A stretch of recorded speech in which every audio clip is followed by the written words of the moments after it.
नमस्कार, यो हो न्यूज 24 टेलिभिजन न्यूज 8 मा स्वागत छ।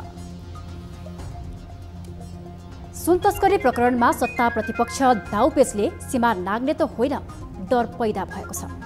विभिन्न आवरणमा भएको सुन तस्करीले नागरिक स्तरमा वितृष्णा त जगाएको छ नै, यसले नेपाल तस्करहरूको हब त बनेको छैन, प्रश्न टड्कारो बनेको छ। सत्ता र प्रतिपक्षको जुहारे तस्करी नियन्त्रण भन्दा पनि स्वार्थको रोटी सेक्नेतर्फ देखिँदा राज्य प्रणाली नै असफल हुने त होइन, चिन्ता बढ्दो छ। राज्यका निकायले गरेको अनुसन्धानलाई नमान्ने प्रतिपक्ष र आरोप लागेका नेतामाथि निष्पक्ष छानबिन गरेको आधार पेश गर्न नसक्ने सत्तापक्षका कारण मुलुक राजनीतिक सङ्कटमा फस्दै गएको देखिन्छ। शान्ति प्रक्रियाका कार्यले अझै पनि पूर्णता पाउन सकेको छैन। संविधान निर्माणमा दलहरूले जसरी एकमत देखाए त्यसरी नै शान्ति प्रक्रियाका बाँकी काम पूरा गर्नुपर्ने अभिभारा पनि दलहरूको हो। तर अमेरिका हुँदै चीन भ्रमणमा रहेका तत्कालीन माओवादी युद्धका कमान्डर समेत रहेका प्रधानमन्त्री प्रचण्ड शान्ति प्रक्रियाको बाँकी काम टुङ्ग्याउन अन्तर्राष्ट्रिय समुदाय गुहारिरहेका छन्। गणतन्त्र, धर्मनिरपेक्षता, सङ्घीयता र स्वतन्त्रता अहिलेको नेपालका लागि अपरिहार्य शर्त हुन्।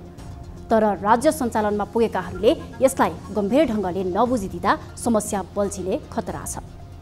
लाखौंको योगदान, हजारौंको बलिदानी र त्यागबाट प्राप्त उपलब्धि रक्षाको साटो दलीय उन्मादले हद नाग्दा मुलुक असफल राज्यको सूचीमा दर्ज हुने खतरा छ। आइतबार भक्तपुरको तलेजु मन्दिर लगायत क्षेत्र भ्रमणमा निस्किएका पूर्व राजा ज्ञानेन्द्र शाहलाई अभिनन्दन गर्न उपस्थित भिडले पनि दल र नेताहरूको मैमत्त प्रवृत्तिलाई उजागर गरिदिएको छ। लोकतन्त्र ल्याउन प्रमुख भूमिका खेलेका दल र नेताहरू एकपछि अर्को स्वार्थ र अकुत सम्पत्ति थुपार्ने लोभमा मुलुकको भविष्यलाई अन्धकारमा धकेल्ने किन उद्यत छ?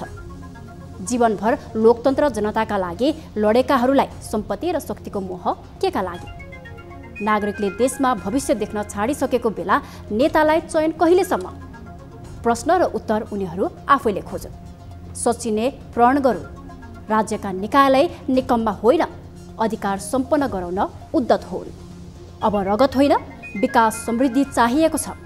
शब्द र बोलीमा होइन, व्यवहारमा परिवर्तन चाहिएको छ।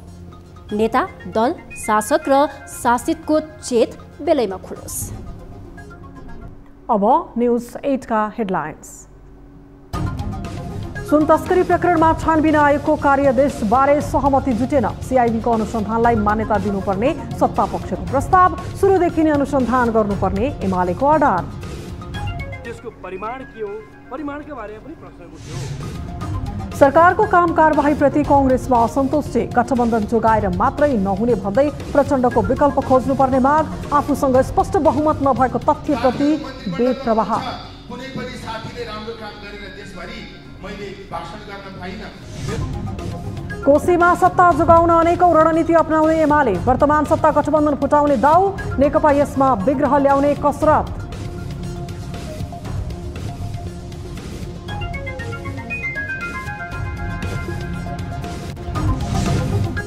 परराष्ट्र नीतिबाट बरालिँदै नेपाल, सैन्य रणनीतिका कार्यक्रममा निष्फिक्री सहभागिताले असंलग्न नीतिमा प्रश्न, भू राजनीतिक जोखिम बढेको विज्ञहरूको विश्लेषण। हाम्रा छिमेकीहरूलाई कति आश्वस्त पार्न सकेका छौँ हाम्रो व्यवहारबाट, त्यो आफ्नो ठाउँमा छ। र पूर्व राजा ज्ञानेन्द्र शाहले गरे भक्तपुर स्थित तलेजु भवानीको दर्शन, भक्तपुर दरबार क्षेत्रको समेत अवलोकन, राजाको अभिनन्दन गर्न नागरिकको भिड।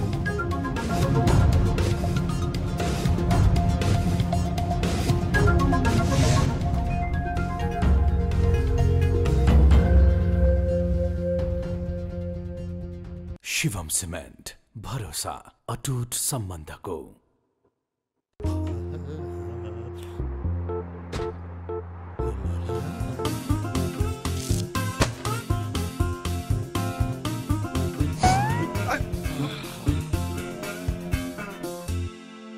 मैले फालेको होइन, घरले आफैले फालेको। बिजुलीको वायरिङका लागि खानेपानीको पाइप ल्याउनु हुँदैन थियो नि त। घरलाई त आफ्नो सुरक्षाको यस्तो चिन्ता छ भने तपाईले पनि आफ्नो घरको सुरक्षा अपनाउनु पर्यो नि त। नेपालमै पहिलो पटक मार्भल सेफटक fire resistant UPVC conduit pipes and fittings, जसले घरलाई राख्छ सर्ट सर्किटले हुने आगजनीबाट सुरक्षित। Super super superstar Dish Home superstar, हातमा टन्न क्यास, मिडियामा फेमस, डिश होम नयाँ कनेक्सन वा डिश होम रिचार्ज गरी एक्टिभ कस्टमर बन्नुहोस् र हरेक हप्ता सुपरस्टार बनी नगद रु 1 लाख मिडियामा फेमस सहित सेलिब्रिटी झै जीवनशैली बनाउनुहोस्। साथै बम्परमा पुरै रु 10 लाख जिती मेगा स्टार बन्नुहोस्। डिश होम, खुसीको कनेक्सन। सबैलाई थाहा होला नहोला, गुणस्तरमा सम्झौता कहिल्यै गरेनौँ र गर्दैनौँ पनि। हाम्रो आफ्नै चुन्डुङ्गा खानीबाट उत्पादित कच्चा पदार्थकै कारण एक रूपतामा निरन्तरता कायम रहेको छ र सधैँ रहिरहनेछ। यही नै हाम्रो निरन्तरता हो र यही नै हाम्रो प्रतिबद्धता हो। मारुति सिमेन्ट थियौं, छौं र रहिरहनेछौं।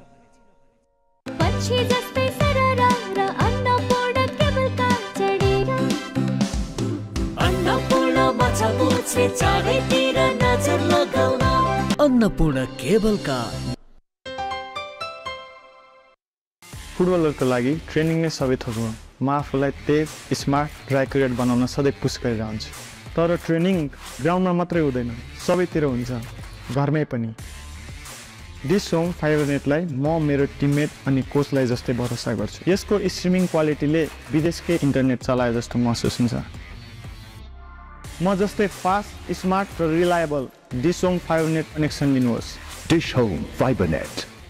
घर त एकदम राम्रो बनाउन लाग्नु भएको रहेछ। पाइप र अन्य फिटिङ्स राख्दा एकदम विचार पुर्याउनु नि। थाहा छ। सल्लाह तपाईँको मान्नुपर्ने। हल्लाको पछि लाग्यो, अहिले आएर नराम्रो दुःख पाइयो। पाइपबाट पानी चुहियो नि। नेपाल टपको विकल्प छैन। आजको जमानाको भरपर्दो पाइप नेपाल टप, सब ठिकठाक। शिवम सिमेन्ट, भरोसा अटुट सम्बन्धको।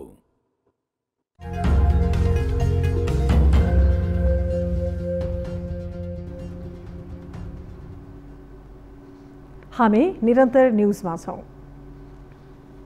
7 प्रदेशमध्ये कोशी प्रदेश सबैभन्दा अस्थिर रहेको छ। गएको पुस्यता मात्रै 4 पटक मुख्यमन्त्री फेरबदल भइसक्दा पनि कुनै पनि मुख्यमन्त्रीले विश्वासको मत पाउने अवस्था बनिरहेको छैन।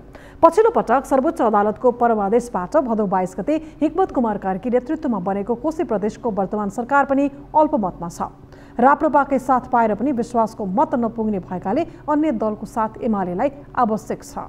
यो कसरी सम्भव छ त? एक रिपोर्ट। संविधानको धारा 168 को उपधारा 3 बमोजिम सर्वोच्चले हिक्मत कुमार कार्कीलाई मुख्यमन्त्री नियुक्त गरिदिए पनि उनलाई विश्वासको मत लिन कठिन छ। बजेट शून्यतामा गएको अवस्थामा कोशीको मुख्यमन्त्री नियुक्त भए लगतै उनले अध्यादेश मार्फत बजेट त ल्याएका छन्, तर प्रतिस्थापन विधेयक ल्याएर त्यसलाई पारित गराउन समेत उनलाई अप्ठ्यारो छ। उपधारा 3बाट बनेको ठूलो दलको नेतृत्वको सरकारले विश्वासको मत लिन नसके सरकार विघटन हुन्छ। त्यसपछि अन्तिम विकल्पको रूपमा रहेको उपधारा 5 बमोजिम कुनै पनि प्रदेशसभा सदस्यले बहुमत जुटाएर सरकार गठन गर्न सक्दछ। त्यसबाट पनि सरकार बन्न नसके प्रदेश मध्यावधि निर्वाचनमा धकेलिनेछ। तर दलहरू भने मध्यावधिमा जानै नहुने तर्क गरिरहेका छन्, जसका लागि सहमतिको विकल्प खोज्ने प्रयासमा पनि छन्। त्यो जटिलतालाई हल गर्ने भनेको दुईटा उपाय छ, कि मिलेर जानु, कि कसैलाई साथ दिनु, कि त चुनावमा जानु। हामीलाई त फरक पर्नेवाला छैन, किन हाम्रो साथीहरूको हिसाब के छ भने चुनाव भयो भने पनि हाम्रो पार्टीलाई फाइदै हुन्छ। अहिले हामीसँग त्यहाँ 4 सिट छ। त्यो सिट सङ्ख्या बढेर हामीले दोब्बर तेब्बर ल्याउन सक्छौँ भन्ने विश्वास पनि छ। वर्तमान सरकार टिकाउन एमालेसँग सत्ता गठबन्धन फुटाउने, बहुमत जुटाउने एउटा मात्र विकल्प छ। यसका लागि केन्द्रबाटै एमालेले कसरत थालेको छ। एकीकृत समाजवादीका सम्मानित नेता झलनाथ खनाललाई फकाएर केन्द्र र प्रदेश दुवैमा सांसद संख्या बढोत्तरीको योजना एमालेले बनाइरहेको छ। 4 जना सांसद रहेको एकीकृत समाजवादीबाट 1 जना मात्र सांसद तान्न सके राप्रपालाई मनाएर एमालेले बहुमत जुटाउन सक्दछ। यद्यपि त्यसका लागि पार्टी विभाजन पहिलो शर्त हुन आउँछ। हाल संसद वा केन्द्रीय समितिमा 40% बहुमत भए पार्टी विभाजन गर्न सकिने प्रावधान छ। केन्द्रमा 10 मध्ये कम्तीमा 4 सांसदलाई मिलाएर एकीकृत समाजवादी फुटाउने कसरत एमालेले गरिरहेको छ। यसका लागि इलाममा झलनाथ खनाललाई नै उपनिर्वाचनको टिकट दिएर उम्मेदवार बनाउने सम्मको कसरतमा एमाले लागि परेको छ। यसले गठबन्धनका अन्य दलहरूलाई भने झस्काइदिएको छ। राजनीति भनेको त सम्भावनाको खेल पनि हो। मन मिल्नेहरू चाहिँ अब सिद्धान्त, भावना र चाहिँ अब पार्टीले अब एउटा दृष्टिकोण मिल्नेहरू एक ठाउँ हुनुपर्छ, त्यो स्वाभाविक पनि हो। मलाई लाग्दैन अब एकीकृत समाजवादीको अवस्था र एमाले र एकीकृत समाजवादीको तपाईँ सरस्वती डेली मिडियामा पत्र पत्रिका मात्र पढ्नुभयो भने त्यसबाट तपाईँले प्रश्न थाहा पाउनुहुन्छ। यद्यपि राजनीति भन्ने सम्भावना खेल पनि हो। केन्द्रमा एकीकृत समाजवादीभित्र देखिएको किचलोका कारण माधव झलनाथ विभाजन गर्न सकिने विश्वास एमालेमा छ। माधव र झलनाथले दिने गरेको सार्वजनिक अभिव्यक्तिले पनि विवाद उत्कर्षमै पुगिसकेको स्पष्ट बनाउँछ। खनालले अलग बाटो रोज्ने आँट गरेमा एमाले कोशी प्रदेशबाटै खनालसँग हात अगाडि बढाउनेछ। तर सहजै समाजवादीमा विभाजन आइहाल्छ र एमाले नेतृत्वकै सरकारले विश्वासको मत पाउँछ भनेर अहिले नै यकिन गर्न भने मुस्किल छ। न्युज 24 टेलिभिजनका लागि टिभी जर्नलिस्ट सुजन चालिसे, काठमाडौँ। अमेरिकी सहायता परियोजना millennium challenge corporation MCC Indo Pacific रणनीति अन्तर्गतको परियोजना हो वा होइन? प्रश्नको प्रश्न जवाफ नागरिकले अझै पाएका छैनन्। विद्वान वर्ग त विभाजित हुँदा यो विषय झनै पेचिलो बन्दै गएको छ। कतिपयले MCC इन्डो पेसिफिक रणनीतिको अङ्ग भएको हो, यो नेपालको हितमा नरहेको भन्ने खालको तर्क पनि गरिरहेका छन्।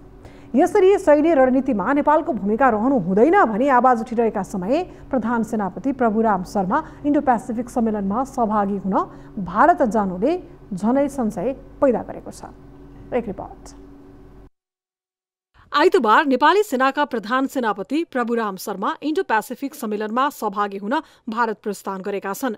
रूस र चीन घेर्ने रणनीतिक योजनाका रूपमा अघि सारिएको इन्डो पेसिफिक सम्मेलनमा शर्माको सहभागिताले यति बेला राजनीतिक र कूटनीतिक वृत्त गरमाएको छ। कुनै बेला अमेरिकाले दिने सैन्य सहायतालाई इन्डो पेसिफिक अन्तर्गत भन्न नमिल्ने तर्क गर्ने सेना अहिले आफै सम्मेलनमा किन सहभागी भयो? प्रश्न पेचिलो बन्दै गएको छ। मिलेनियम च्यालेन्ज कर्पोरेसन MCC नै इन्डो पेसिफिक रणनीति अन्तर्गत ल्याइएको चर्चा चलिरहेका बेला सैनिक गठबन्धनमा नेपालको सहभागिताले अन्तर्राष्ट्रिय सम्बन्धमा ठूलो असर पर्ने धेरैको बुझाइ छ। सबै पार्टीको बीचमा त्यसमा साझा सहमति बनाएर एउटा राष्ट्रिय हाम्रो प्रतिबद्धता व्यक्त गर्न सक्ने अवस्था बन्छ कि बन्दैन? इन्डो पेसिफिक रणनीतिमा संलग्न नहुने भन्दै दलीय विवाद चर्किएको बेला सेनाले औपचारिक रूपमै सम्मेलनमा सहभागिता जनाउँदा यसले कस्तो वातावरण सृजना गर्ला, यो आम चासोको विषय बनेको छ। अर्कोतर्फ सैन्य रणनीतिमा नेपाली सेनाको संलग्नताले नेपालको परराष्ट्र नीतिको पञ्चशीलताको सिद्धान्तलाई कतिसम्म प्रभाव पार्ला, यो पनि सोचनीय विषय देखिन्छ। अहिले प्रधानमन्त्री प्रचण्ड इन्डो पेसिफिकको सशक्त प्रतिवादी चीनमा छन्। चीनमा राजनीतिक एवं कूटनीतिक भेटवार्तामा प्रचण्डले कुनै पनि सैन्य रणनीतिक योजनामा नेपालको संलग्नता नहुने आश्वस्त पार्न खोजेका छन्। चीनको हाङचुमा शनिबार चिनिया राष्ट्रपति सी जिनपिङसँग भएको शिष्टाचार भेटमा प्रधानमन्त्री प्रचण्डले नेपाल असंलग्न परराष्ट्र नीतिप्रति प्रतिबद्ध रहेको उल्लेख गरेका थिए। प्रधानमन्त्रीले सैन्य रणनीतिमा नेपालले असंलग्न परराष्ट्र नीति अवलम्बन गरेको बताइरहँदा यसलाई पुष्टि गर्ने आधार कमजोर बन्दै गएका छन्, किनकि इन्डो पेसिफिक रणनीति नव औपनिवेशको नमूनाको रूपमा धेरैको बुझाइ छ। नेपाल विवादित रहेको इन्डो पेसिफिक वा यस्ता अन्य कुनै पनि सैन्य गठबन्धनमा जाने अवस्था भने छिमेकी राष्ट्र चीनका लागि निकै ठूलो चुनौती साबित हुनेछ, जुन चीनका लागि स्वीकार्य हुने देखिँदैन। वन चाइना पोलिसीमा कुनै पनि पार्टीको चाहिँ विमति भएको मैले देखेको छैन, अथवा छिमेकीको विरुद्ध नेपालको भूमि हामी प्रयोग गर्न दिँदैनौँ भन्ने कुरामा हामी चाहिँ अडिग छौँ र त्यो एकदम कन्सिस्टेन्टली चाहिँ त्यो हामीले फलो गरिरहेछौँ। अब हामीले यो कुरालाई लिएर हाम्रा छिमेकीहरूलाई कति आश्वस्त पार्न सकेका छौँ हाम्रो व्यवहारबाट, त्यो आफ्नो ठाउँमा छ। यसरी हेर्दा सैन्य रणनीति लगायतका पक्षहरूमा कमजोर कूटनीति चाले नेपालले ठूलो क्षति बेहोर्नु पर्ने पक्का छ। त्यसैले नेपालले छिमेकी मुलुकसँगको कूटनीतिक सम्बन्धसँगै विश्व समुदायसँगको सम्बन्धलाई पनि अति गम्भीरतापूर्वक सन्तुलित राख्नु आवश्यक देखिन्छ। न्युज 24 टेलिभिजनका लागि टिभी जर्नलिस्ट शीतल रिजालको रिपोर्ट। नेपाली कांग्रेस भित्रको एक पक्ष सरकारमा सहभागी हुनु वा गठबन्धन जोगाउनु मात्रै उपलब्धि नहुने भन्दै आक्रोश चुलिन थालेको छ। सरकारले डेलिभरी दिन नसकेको भन्दै कांग्रेस नेताहरूले आक्रोश नै व्यक्त गरिरहेका छन्। बैठकमा कांग्रेस नेताहरूले उठाएका प्रश्न र सरकारमा रहने नरहने विषयमा किन तीव्र छलफल हुन थालेको छ त? एक रिपोर्ट। कांग्रेसभित्र एक पक्ष सरकारको उपस्थिति हुन नसकेको आरोप तीव्र छ। संस्थापन इतर पक्षले सरकारमा कांग्रेसको नेतृत्व कहिले हुन्छ भन्दै प्रश्न गर्न थालेको लामो समय भइसक्यो। तर कांग्रेस ठूलो दल भए पनि स्पष्ट बहुमत नरहेको तथ्यलाई भने कांग्रेस नेताहरूले मनन गर्न सकेका छैनन्। कंग्रेस सभापति शेरबहादुर देउवाले प्रधानमन्त्रीमा पुष्पकमल दाहाल प्रचण्डलाई समर्थन नगर्ने संकेत गरेपछि नै एमालेको समर्थनमा प्रचण्ड प्रधानमन्त्री बने। त्यसपछि कंग्रेसले ठूलो मेहनत र प्रयासका बावजुद सरकारमा पुनरागमन गर्न पाएको हो। यसमा इतर पक्षको महामन्त्री गगन थापाले त प्रचण्डको खुलेरै प्रशंसा समेत गरेका थिए। तर पछिल्लो समय सरकारले चालेका कदमको टार्गेट कंग्रेस नेताहरू बन्न थालेको भन्दै सरकारमा सहभागी मन्त्रीहरूबारे बोल्नै नपाएको व्यङ्ग्य चल्न थालेको छ। साथीहरू मन्त्रीमण्डलमा हुनुहुन्छ, कुनै पनि साथीले राम्रो काम गरेर देशभरि मैले भाषण गर्न पाइनँ। मेरो साथी मन्त्री भएको कारणले यस्तो उपलब्धि भयो भनेर नेपाली कांग्रेसका कुनै पनि साथीले भन्न पाएको स्थिति छैन। त्यसैले सरकारमा बसिरहनु मात्रै पनि उपलब्धि होइन। पौडेल पनि मन्त्रीको लाइनमा थिए। उनलाई अन्तिममा क्याम्प फेरेको र संसदीय दलको नेता चयनमा उथलपुथल गरेको भन्दै देउवाले मन्त्रीको सूचीबाट हटाइदिए। त्यसपछि पौडेल सरकार र मन्त्रीहरूबारे सकारात्मक भएनन्। कंग्रेस केन्द्रीय समिति बैठकमा अन्य नेताहरूले पनि पार्टी सरकारमा सहभागी भएर वा गठबन्धन जोगाएर मात्रै नहुने भन्दै सरकारको समीक्षा माग गर्न थालेका छन्। आफ्ना पार्टीका सहमहामन्त्रीमाथि खुकुरी प्रहार हुनुलाई समेत उनीहरूले गम्भीर रूपमा लिनुपर्ने बताएका छन्। भ्रष्टाचारका एक दुईवटा फाइल खोलिए पनि नेपाली जनताले भ्रष्टाचार घटेको महसुस गरेका छैनन्। शान्ति सुरक्षाको स्थिति ठिक छैन। नेपाली कांग्रेसका सहमहामन्त्री आदरणीय महेन्द्र यादवलाई दिन दाडै खुकुरी प्रहार भएको छ। गत एक महिनाको तथ्याङ्क मात्र हेर्दा पनि चिनी तेल जस्ता दैनिक उपभोग्य वस्तुको मूल्यवृद्धि जनताले धान्न नसक्ने अवस्थामा पुगेको छ। यस सन्दर्भमा सरकारको गम्भीर ध्यानाकर्षण गराउँदै अन्तर्राष्ट्रिय बजार भावको आधारमा मूल्य समायोजन र दैनिक उपभोग्य वस्तुको महँगी नियन्त्रणमा यथोचित कदम चाल्न गर्न चाहन्छु। पार्टी सरकारमा भए पनि नेता कार्यकर्ता सुरक्षित नभएको भन्दै दुखेसो पोख्नेदेखि महँगी नियन्त्रणमा सरकारले ध्यान दिनुपर्नेमा समेत बैठकमा प्रश्न उठेको छ। कंग्रेस केन्द्रीय समिति बैठकमा सरकारलाई जवाबदेही बनाउनेदेखि सरकारको कामको समीक्षा गर्नुपर्ने माग उठेपछि सभापति शेरबहादुर देउवाले कस्तो प्रतिक्रिया दिन्छन् भन्ने हेर्न बाँकी छ। यद्यपि केही दिन पहिले शेखर कोइराला गुटको बैठकमा कानून मन्त्री धनराज गुरुङले सरकारले राम्रो काम गरिरहेको र दोष लगाउने गरी कुनै गल्ती नगरेको दावी गरेका थिए। गुरुङले पार्टी सभापतिले साथ नदिएको गुनासो गरे पनि सरकारबारे सकारात्मक विषय राखेका थिए। भ्रष्टाचार नियन्त्रण, अनियमितता र कमिसनखोरी अन्त्यका लागि सरकारलाई दबाब दिने गरी कंग्रेसले निर्णय गर्ला अथवा सरकारबारे गम्भीर निर्णय गर्ला भन्ने विषय भने देउवाको मुडमा भर पर्ने कतिपयको विश्लेषण छ। न्यूज 24 टेलिभिजनका लागि राजनीतिक ब्युरो। पूर्व राजा ज्ञानेन्द्र शाहले भक्तपुर स्थित तलेजु भवानीको दर्शन गरेका छन्। पूर्व राजा ज्ञानेन्द्र शाहले आइतबार अपराह्न तलेजु भवानीको दर्शन गर्नुका साथै भक्तपुर दरबार क्षेत्रको अवलोकन गरेका हुन्। भक्तपुरवासीको निमन्त्रणामा दरबार क्षेत्र पुगेका पूर्व राजा शाहलाई भक्तपुरवासीले भव्य स्वागत गरेका छन्।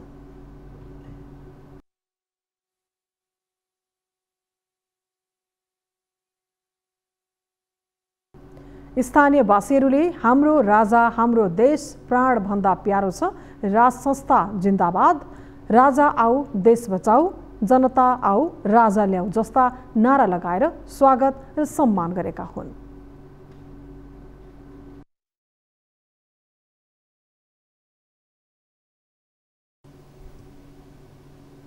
हामी निरन्तर न्यूजमा छौं। नेपालको कुल गृहस्थ उत्पादनमा राइड सेयरिङ एप पठाओ नेपालको 18 बिलियन रुपैयाँको हिस्सा रहेको छ।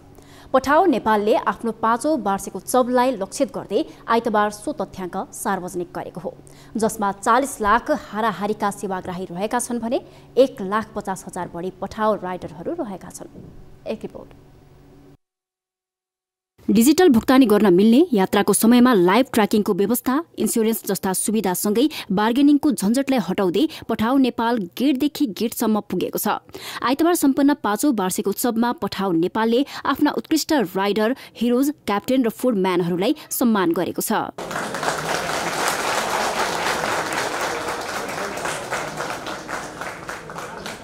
40 लाख बढी सेवाग्राही रहेको पठाओ नेपालले काठमाडौँमा मात्रै दैनिक 70,000 बढी पटक सेवाग्राहीलाई राइड सेयरिङको सेवा उपलब्ध गराएको छ भने चितवनमा दैनिक 1,000 पटकसम्म पठाओ राइड सेयरिङका निमित्त प्रयोग भएको पाइएको छ। अब हाम्रो टोटल चाहिँ अहिले हामीले लगभग 40 लाख चाहिँ सेवाग्राहीहरूलाई हामीले चाहिँ सेवा प्रदान गरिरहेको अवस्था हो।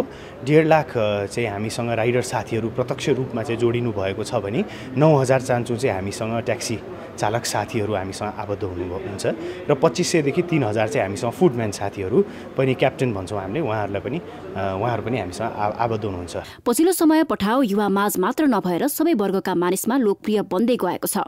पठाउ नेपालका प्रबन्ध निर्देशक असीम मान सिंह बस्नेतले यो 5 वर्षको अवधिमा नेपालको कुल गृहस्थ उत्पादनमा 18 बिलियन अर्थात् 0.4% योगदान रहेको छ।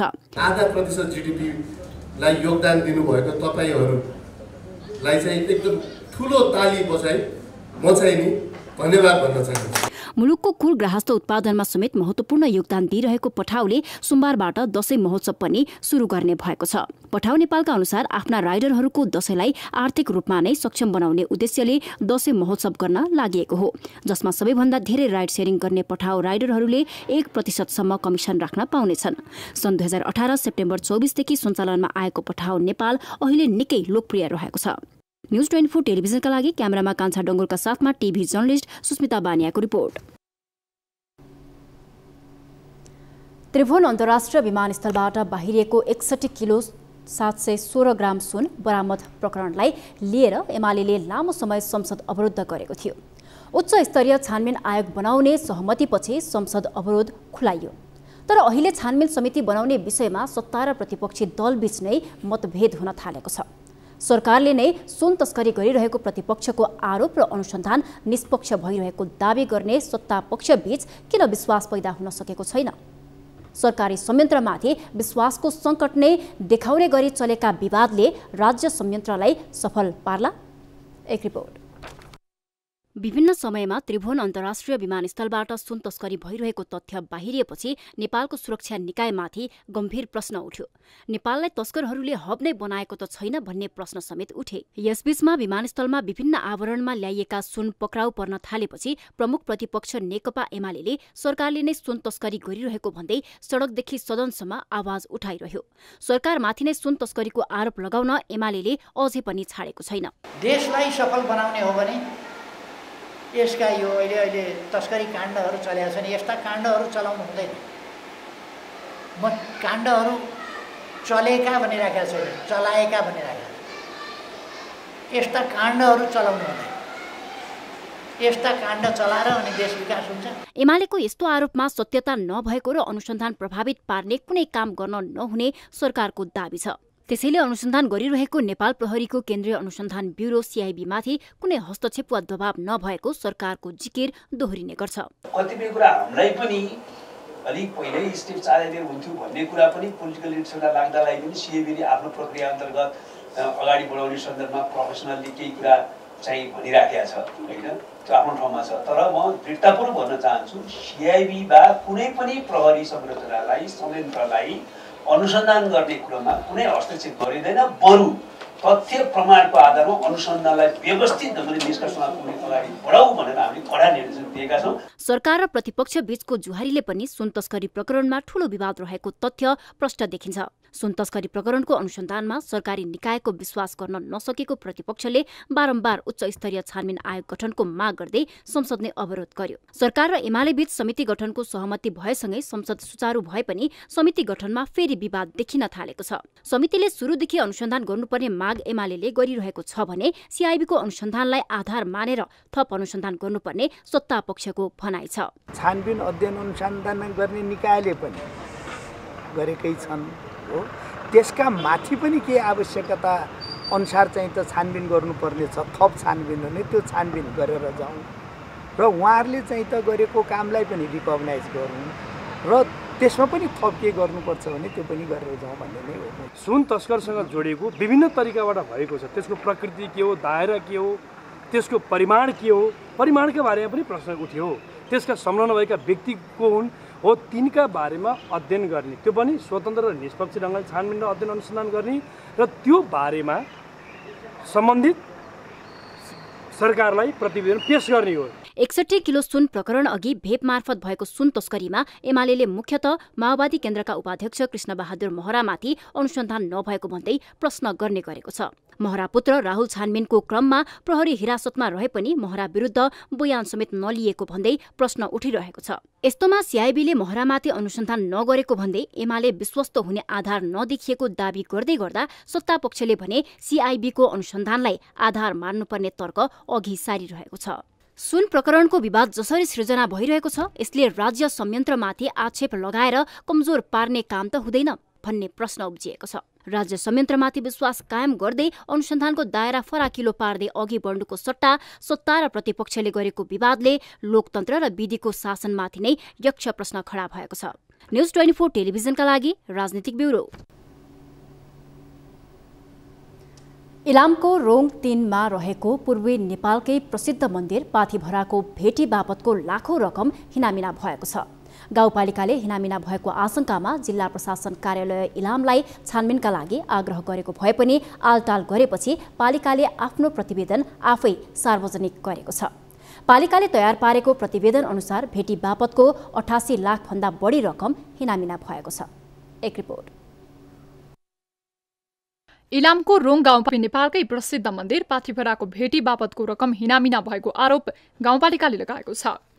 मन्दिरमा चढाएको 88 लाख रुपैयाँ भन्दा बढी रकम हिनामिना भएको भन्दै गाउँपालिकाले जिल्ला प्रशासन कार्यालय इलामलाई छानबिनका लागि आग्रह गर्यो। पालिकाको माग अनुसार छानबिन समिति पनि बन्यो, तर जिल्ला प्रशासन कार्यालयको छानबिन प्रतिवेदन सार्वजनिक नगरेपछि पालिका आफैले अध्ययन समिति बनायो। पालिकाले गठन गरेको अध्ययन समितिका अनुसार भेटी, सुन, चाँदी र अन्य सहयोग बापतको 88,83,124 रुपैयाँ रकम हिनामिना छ। हामीले कस्तो संघीयता ल्यायौँ? हामी आफै लडेर एउटा पवित्र उद्देश्य बोकेर स्थानीय सरकार यो हिसाबले एउटा स्ट्यान्ड लिएर यहाँ आइपुग्दैछ। अर्को तहको सरकारको निकायले यो उद्देश्य प्राप्ति गर्नको लागि हरेक स्टेपमा बाधा अवरोधहरू अर्जनहरू चाहिँ खडा गरेर बसेको छ। एउटा उद्देश्य, पवित्र उद्देश्य, एउटा मन्दिर, एउटा घटना, एउटा पवित्र उद्देश्य पुग्ने गन्तव्य सबैको एउटै हो। किन बाटो फरक, किन अवरोध? सरकार पक्षकै। गाउँपालिकाको अध्ययन प्रतिवेदनका अनुसार आर्थिक वर्ष 2075-76 देखि 2079 को माघ मसान्तसम्म पाथिभरा मन्दिरको कुल आमदानी 3,62,61,929 रुपैयाँ रहेको छ, जसमध्ये 2,20,91,242 रुपैयाँ खर्च भएको छ। 2075 असोजदेखि 2079 माघ मसान्तसम्मको 88,83,124 रुपैयाँ मौजदात रहनुपर्ने प्रतिवेदनमा उल्लेख छ। गाउँपालिकाको निरन्तर दबावपछि जिल्ला प्रशासन कार्यालय इलामले गत जेठ 23 गते सहायक प्रमुख जिल्ला अधिकारी ध्रुव प्रसाद कोइरालाको संयोजकत्वमा छानबिन समिति गठन गरेको थियो। उक्त समितिमा गाउँपालिकाको तर्फबाट लेखा परीक्षक प्रज्वल अधिकारी पनि सहभागी भएका थिए। 3 महिना लगाएर समितिले इलामका प्रमुख जिल्ला अधिकारी श्रवण कुमार पोखरेललाई प्रतिवेदन बुझाएको थियो, तर प्रतिवेदन सार्वजनिक गर्न पोखरेलले आनाकानी गर्दै आएको पालिकाको दाबी छ। पोखरेल भने त्यो कुरा स्वीकार्दैनन्। गाउँपालिकाले पाथिभरा मन्दिरमा अनियमितता भएको दावी गर्दै जिल्ला प्रशासन कार्यालय इलामलाई पत्र लेखेपछि गाउँपालिका र प्रशासन बीच टकराव सुरु भएको थियो। सानो पाथिभरा नामले परिचित मन्दिरमा संकलन भएको भेटी, सुन, चाँदी र अन्य सहयोगमा घोटाला भएको हुन सक्ने भन्दै गत जेठमा गाउँपालिकाले प्रशासनलाई पत्राचार गरेको थियो। न्यूज 24 टेलिभिजनका लागि इलामबाट टिभी जर्नलिस्ट युवराज आचार्यको रिपोर्ट। न्यूजहरू अझै बाँकी छन्, अब पालो ब्रेकको। हामी निरन्तर न्यूजमा छौं। अब वेदर अपडेट।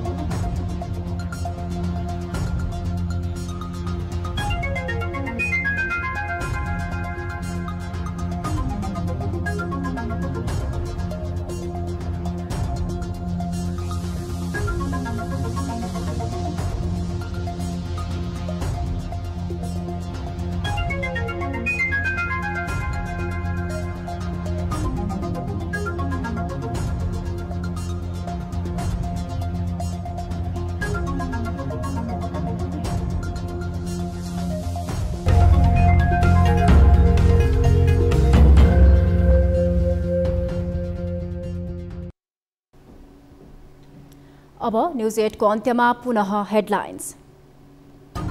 सुन तस्करी प्रकरणमा छानबिन आयोगको कार्यादेशबारे सहमति जुटेन। सिआइबीको अनुसन्धानलाई मान्यता दिनुपर्ने सत्ता पक्षको प्रस्ताव, सुरुदेखि नै अनुसन्धान गर्नुपर्ने एमालेको अडान। त्यसको परिमाण के हो, परिमाणका बारेमा पनि प्रश्न उठ्यो। सरकारको काम कारबाहीप्रति कांग्रेसमा असन्तुष्टि, गठबन्धन जोगाएर मात्रै नहुने भन्दै प्रचण्डको विकल्प खोज्नुपर्ने माग, आफूसँग स्पष्ट बहुमत नभएको तथ्यप्रति बेप्रवाह।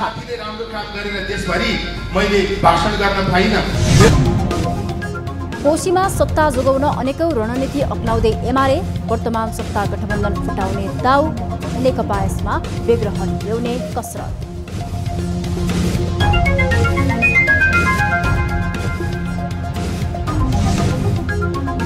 परराष्ट्र नीतिबाट बरालिँदै नेपाल, सैन्य रणनीतिका कार्यक्रममा निष्फिक्री सहभागिताले असंलग्न नीतिमा प्रश्न, भू राजनीतिक जोखिम बढेको विज्ञहरूको आश्वस्त पार्न सकेका छौं हाम्रो व्यवहारबाट, त्यो आफ्नो ठाउँमा छ।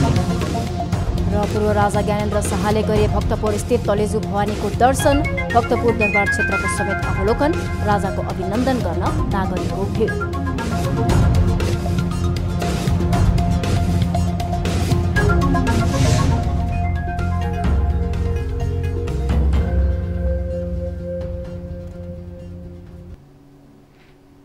न्यूज 8 अहिलेलाई यति नै। जाँदा जाँदै ताली र गालीका लागि हामीले सोधेको प्रश्नको अन्तिम जवाफ यसपछि प्रसारण हुने कार्यक्रम सीधा कुरा जनतासँगमा हेर्न नभुल्नुहोला। थप न्यूजका लागि हाम्रो वेबसाइट www.news24nepal.com हेर्नुहोला। साथै हामीलाई फेसबुक, ट्विटर र युट्युबमा पनि फलो गर्न सक्नुहुनेछ। यस्तै मोबाइल, भाइबर र इमेलबाट 24 हेल्प डेस्कमा समस्या र गुनासो गर्न सक्नुहुनेछ। अहिलेलाई बिदा दिनुहोस्। हामी निरन्तर न्यूजमा छौं। नमस्ते।